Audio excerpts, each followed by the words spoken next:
With all the problems that the New York Islanders have had this season, another one rears its ugly head in recent games. We'll talk about that. Plus, Cole Eiserman prepares for the World Juniors.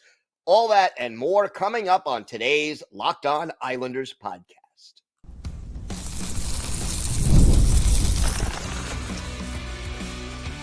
Your Locked On Islanders, your daily podcast on the New York Islanders. Part of the Locked On Podcast Network. Your team every day. Welcome, everybody, to the Friday edition of the Locked On Islanders podcast, part of the Locked On Podcast Network, your team every day. I want to thank everyone who makes Locked On Islanders your first listen every day. Don't forget to subscribe on YouTube, on Spotify, or wherever you get your podcasts so you get new episodes as soon as they drop. And, hey, today's episode brought to you by FanDuel. You could start the season with a big return on FanDuel. New customers can place a $5 bet, and you'll get started with $150 in bonus bets. If you win that first $5 bet, visit FanDuel.com to get started. So, this has been a rough season for Islander fans. Everybody knows it. The big number going around, this is the worst start to a season since 2013, 2014. And it's been rough.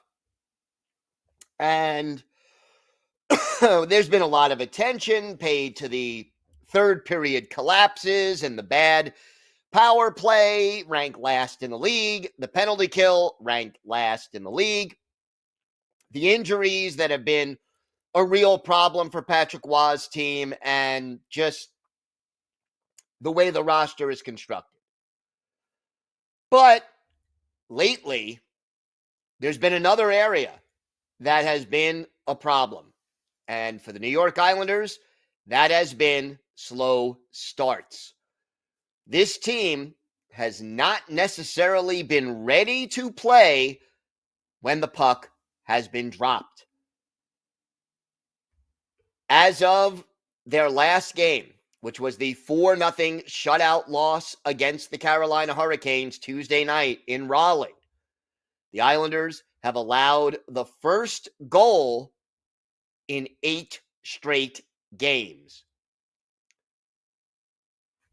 You can't do that. Plain and simple, you can't do that. And Patrick Roy addressed it. He basically said that he didn't have an explanation, but he said, but at the same time, I know we want to score that first goal, but plenty of times when we gave up that first goal, we were back in the game. We were tied or ahead going into the third period. It'd be nice to have the first goal. I agree with you. But here's the thing. You cannot, when you're a team like the New York Islanders that struggles to score, period, when your power play is last in the league, when your team is 26th out of 32 teams at scoring goals, you cannot afford a slow start. You can't. You cannot. You give up that first goal, you're pressing. I mean, you're pressing already. And the Islanders need to be ready to start. And giving up the first goal cannot be an alarm clock for this team. You can't go out there and start the game and go through the motions and then fall behind 1-0 and go, oh, wow, we better wake up. We better get started here because this isn't going to work. No. When you are a team that is right now in 7th place in the Metropolitan Division, but fighting for a playoff spot where, 4th place is 2 points away. And, you got the wild card. The Eastern Conference is like 5 or 6 really good teams, and then Drek. A lot of mediocre to below average teams battling, and one or two of them is going to make the playoffs. So if you're the Islanders, you got to say, why not us? But let me tell you something. If you don't play well in the third period and you fall behind 8 games in a row in the first period, what exactly does that leave for the New York Islanders? We're a great second period team. Oh, when we fall behind, we really know how to wake up and get back into it. Gotta be better than that. 8 games, just for those of you who understand. The Islanders have won 3 games out of those 8. But it includes losses to the Blackhawks, the Canadiens, the Kraken, teams that you shouldn't necessarily be losing to with that kind of regularity. And overall in those games, they are 3-5. You score first in 3 of those 8 games. You probably win at least 1, maybe 2 more. And that puts you in 4th place, 2 more wins. This is a veteran team. This is a team that Lou Lamoriello put together, a team of veteran players. Veteran players, guys who have been through the wars. Nothing, and I repeat, nothing should be difficult for this team to figure out as far as knowing what to do. When the puck is dropped, for the first period, you come ready to play. When the third period gets underway, you know how to hold the lead. You know how to go out there and play to protect that 1-goal lead, because you know what? If you're Brock Nelson or Anders Lee or Adam Pelech or Ryan Pollock or Scott Mayfield or J.G. Pajot, I can go up and down this list, Matt Martin, Casey Cizikas. You've played 500, 800, 900, 1,000 NHL games in your career. That doesn't include games you played in the AHL, juniors, college, wherever else these guys have played.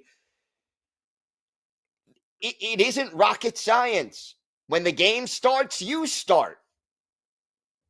It's just one more additional thing that is plaguing this team. It's like they solve one problem and 2 more pop up. It's like whack-a-mole. At the end of the day, whether it's slow starts, bad finishes, bad penalties, an inability to clear the zone, an inability to kill penalties, an inability to score on the power play,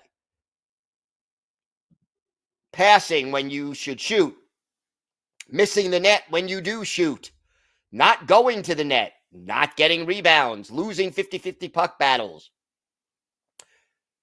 At the end of the day, you could sit there and look at all the little snippets, all the little details, all the problems.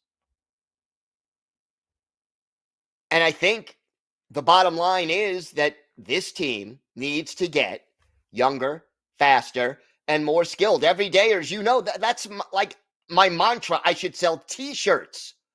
Younger, faster, and more skilled. And younger, by the way, in my mind, includes the general manager position, but, we don't have to go there. There is no excuse for a veteran team like this to not score the first goal in 8 straight games. And, maybe one of the recent games is a really good example. Because, the Islanders' first 5 minutes against Carolina, they outplayed the Hurricanes. There were 2 really excellent scoring chances that the Islanders had. One of them was for Hudson Fasching. Fasching missed the net entirely. The other one, I think, was J.G. Pajot, although I won't swear to it off the top of my head. But ultimately, you had them going for the first 5 minutes of the game. You were outplaying them. You couldn't finish. You had your chances.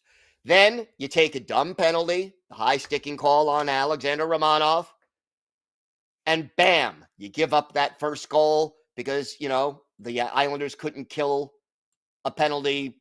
Well, they just struggle badly to kill penalties. You score the first goal in a hockey game, your chances of winning go way up. You score your first goal, you give up the first goal on a team that doesn't score 3 goals in a game all that often, you're putting yourself behind the 8 ball, and it's a hole that it is not easy to climb out of. And I'll tell you this, you give up the first goal in the last 8 games. You win 3 of those games. 3. If you win 3 out of every 8 games, you're not going to the playoffs. I don't care how bad the Eastern Conference is. This team needs to be smarter, and they should be smarter.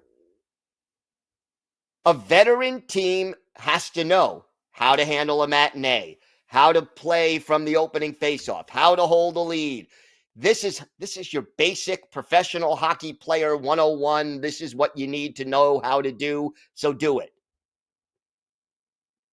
It's time for this team to start doing the little things right rather than struggling through so many different facets of the game.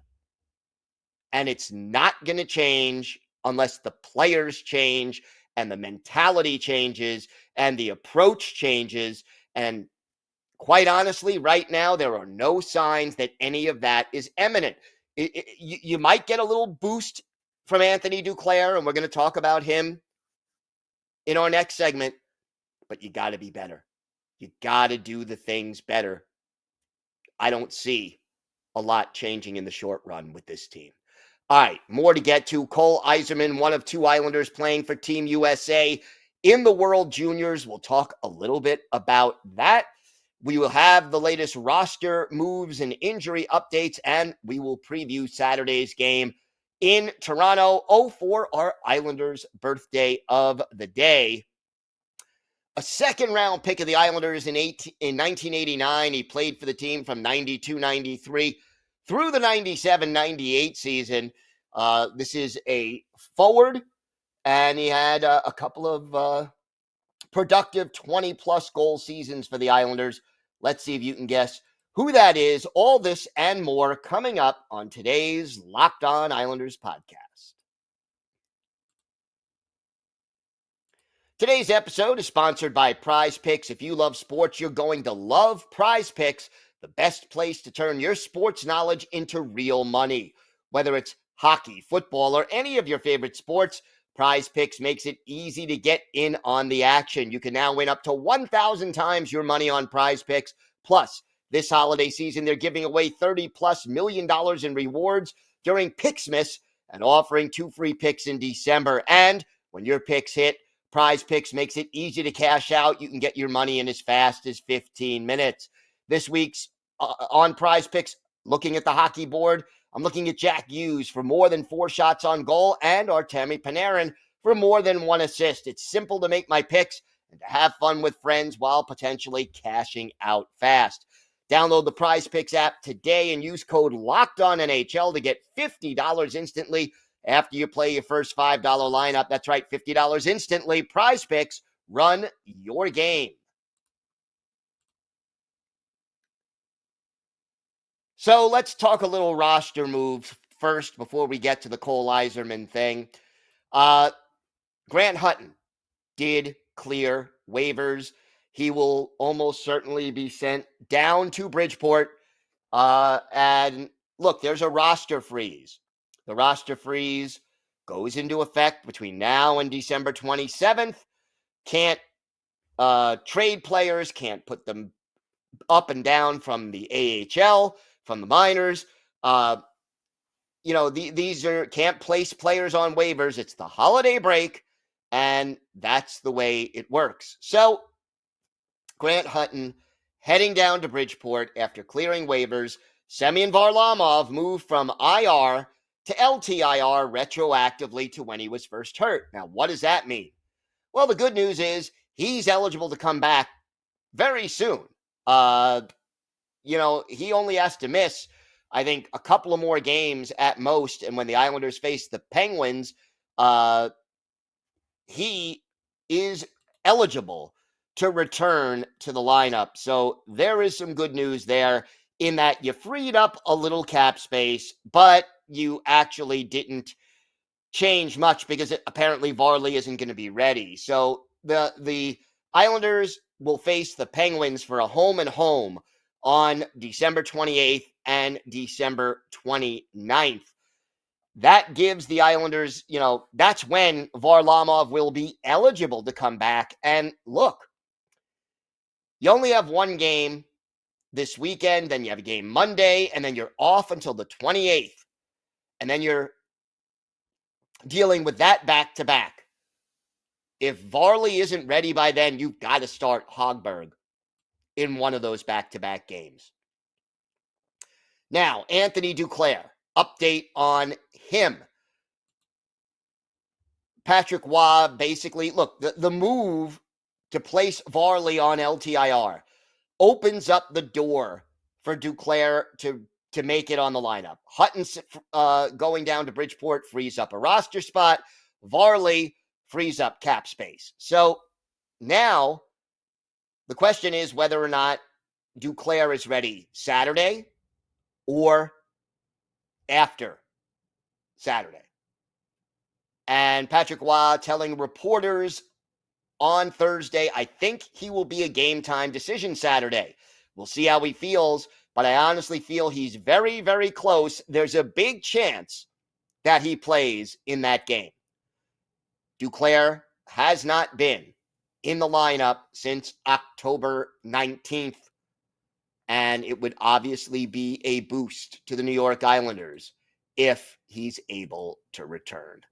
All right, now, the World Juniors going to get underway pretty soon. I mean, this is a great time of year for hockey fans and can't wait for the World Juniors. Islanders have two players on Team USA, and, that's always great to see. You want your top prospects to have an opportunity to play against other top prospects. And for the Islanders, it's Cole Eiserman and Danny Nelson who are going to represent the Islanders on Team USA. Nelson still at the University of Notre Dame. He is a sophomore there. He has 8 goals and 13 points in 18 games. Eiserman, a freshman at BU, 9 goals, 15 points in 15 games. Now we get started on Boxing Day, December 26th. Team USA does anyway, playing against Germany. And The Athletic just did a ranking of the top 25 players at the World Juniors. And yes, Cole Eiserman made the cut. He is dead in the middle, 13th on the list of the top 25 players ranked by The Athletic at the World Juniors. And here's what they said about Eiserman. Eiserman is the NTDP, that's the National Development Program's all-time leading goal scorer and one of the most prolific pure shooters in this year's tournament.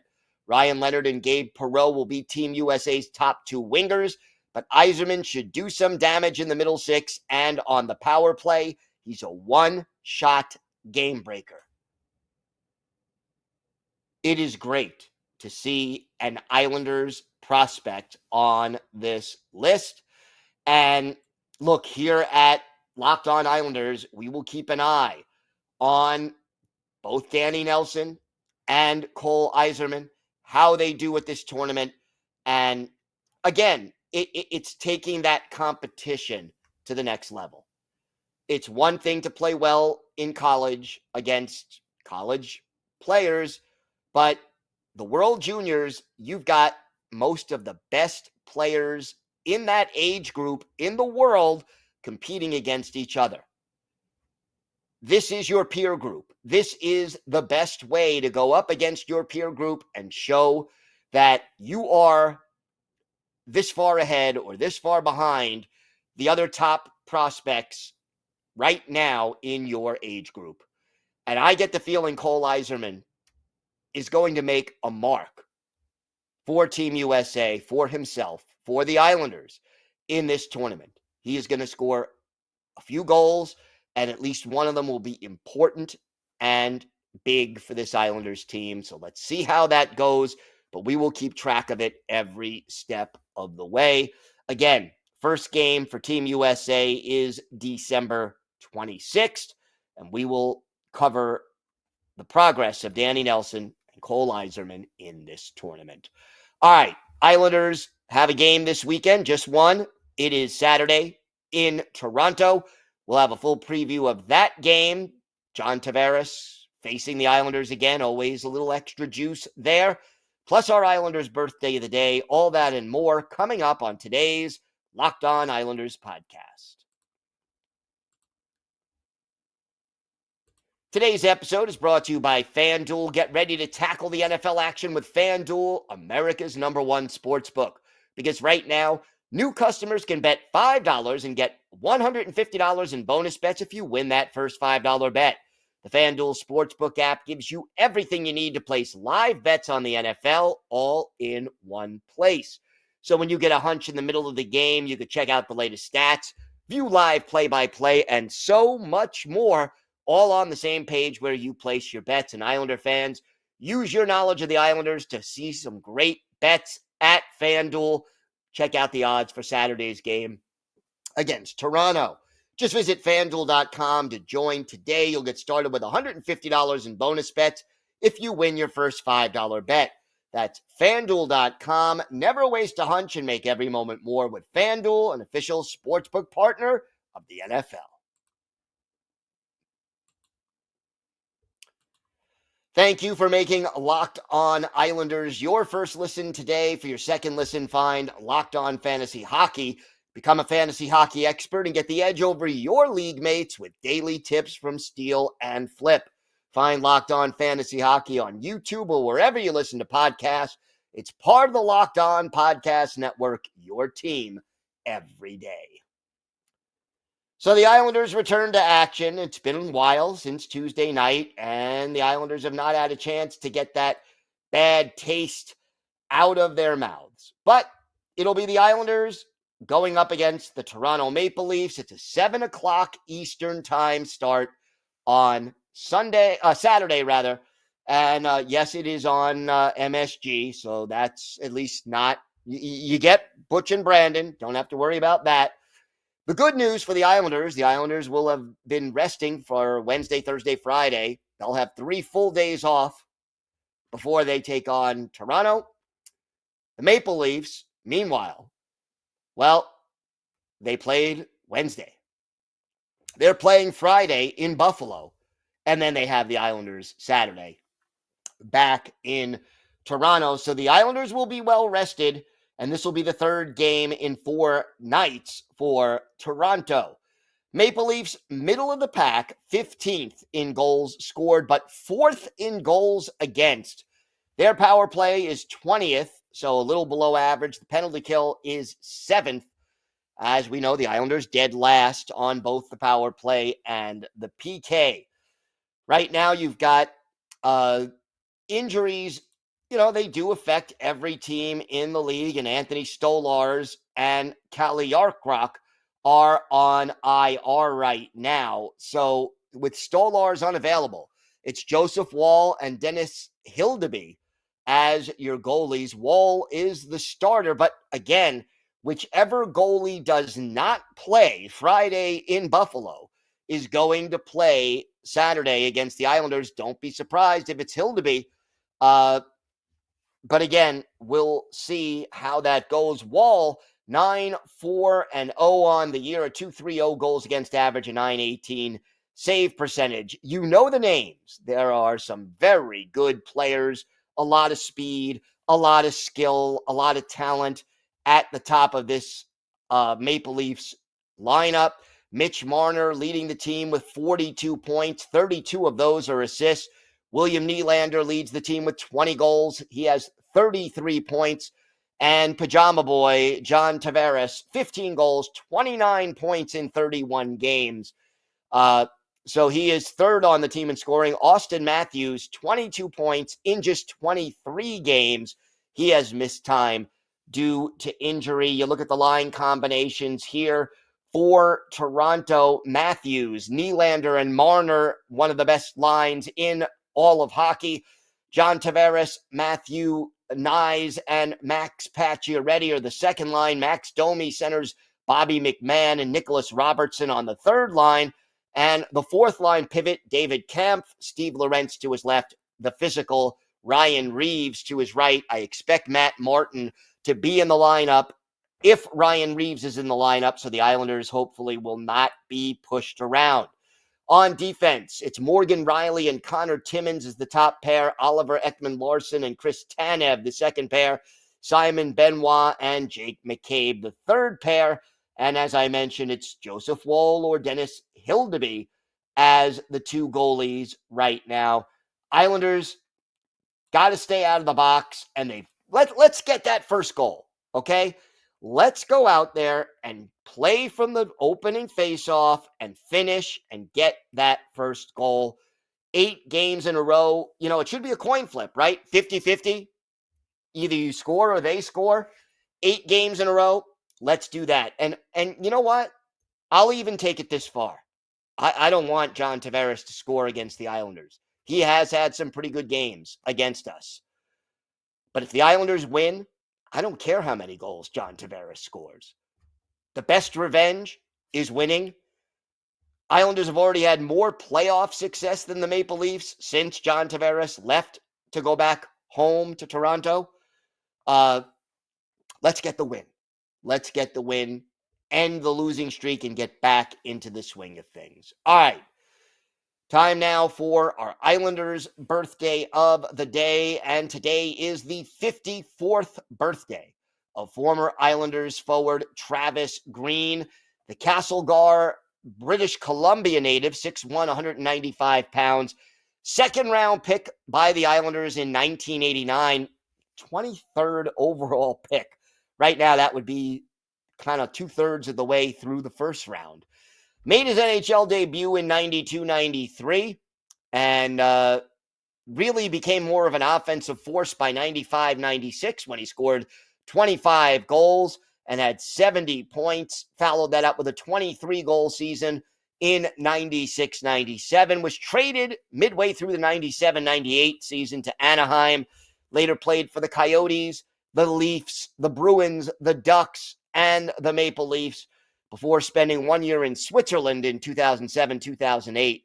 For his career, Travis Green, 970 NHL games, 193 goals, 455 points, and 764 penalty minutes. Add 10 goals, 21 points in 56 playoff games, 16 of those games, and 3 goals and 4 points with the Islanders. Oh, by the way, Travis Green is now the head coach of the Ottawa Senators. And did I mention that the Ottawa Senators are one of those teams that the Islanders are battling for a playoff spot with? All right, one of Travis Green's better games as an Islander, November 30th, 1993, Islanders hosting the Washington Capitals at the Nassau Veterans Memorial Coliseum. The goalies, Rick Tabaracci for Washington, Ron Hextall for the New York Islanders. And after the Islanders fall behind 1-0 after a goal by Mike Ridley, it's our Islanders' birthday of the day. Travis Green, Pat Flatley, and Scott LaChance with the assists. It's tied 1-1. Todd Krieger makes it 2-1 Washington, but Travis Green strikes again. Marty McInnes and Patrick Flatley the assists. We're tied 2-2. After one period, it's 3-3. We go to the third, still tied 3-3, when Travis Green strikes again. He scores his 7th of the year, 3rd of the game. McInnes with the only assist. That, at the time, made it 5-3 Islanders. And, The Islanders go on to win the game by a final score of 6-4. For Travis Green, his only career NHL hat trick, he was a +3. He had 2 penalty minutes. He had the game-winning goal, and he scored on all 3 shots that he took. Hextall made 34 saves to get the win for the Islanders. But for Travis Green, his first and only career hat trick, he is our Islanders' birthday of the day. I want to thank everyone who makes Locked On Islanders your first listen every day. Everydayers, we're back Monday. We'll have our key takeaways from Saturday's game against Toronto, and we'll preview Monday night's game against the Buffalo Sabres back at UBS Arena. So make sure you join us for that. If you have a question, a comment, maybe a topic you'd like us to discuss on a future episode, email us at lockedonislanders@gmail.com. If you leave your first name and where you're from, we're happy to mention you on the show when we discuss whatever it is that's on your mind. You could also follow the show on X at Locked On Isles. You can follow me, Gil Martin, on X at Ice Wars, NYR, VSNYI. We'll keep you up to date on all things Islanders all year long, and I am live tweeting during almost every Islanders home and road game. So join me for some instant insight and analysis. Until then, have a great weekend, everybody. Stay safe, and of course, let's go Islanders.